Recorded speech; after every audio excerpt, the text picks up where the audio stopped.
Hallo? Jeg hedder Josefine Mogensen, og jeg er 22 år gammel.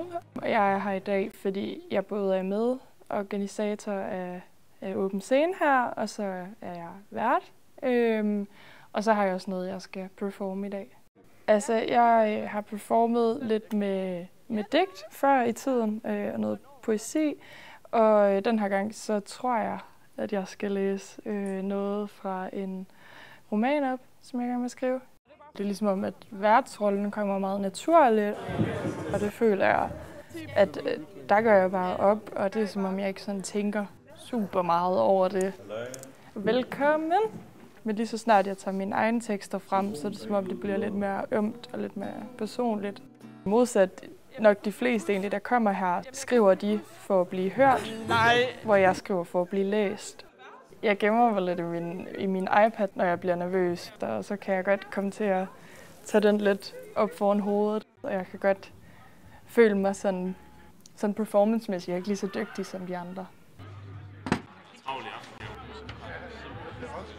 Hernede, og så sad hun bare med 5 gutter, der sad sådan. Så kan jeg altså mærke nervøsiteten komme over mig. Jeg har min kæreste med, og han hjælper mig rigtig meget, at han sidder ude blandt publikum. Det var mega fint. Den sidste, der var virkelig god. Og jeg kan have lidt svært ved sådan at starte. Jeg synes, jeg er det sværeste. Jeg gør mærke. Undskyld, hvis jeg kluder i ordene i dag. Det er jo sådan helt...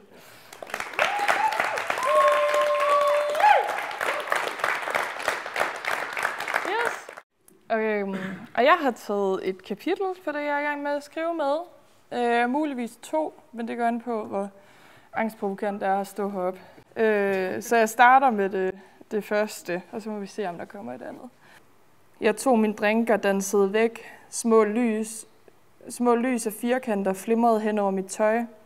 Jeg strakte fascineret min arm frem, lod den danse på mig. Er du okay? Jeg kiggede op for min arm og så dig. Jeg nikkede. Kom lige med, Josse, sagde du og begyndte at gå. Du strøg en hånd over mit hår og gik. Ja.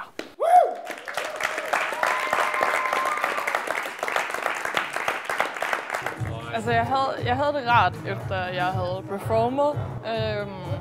Også fordi jeg fik læst 2 tekster op. Og det er sjældent, jeg tør det. Jeg sætter mig også ned med en følelse af, sådan, det var ikke så farligt, altså.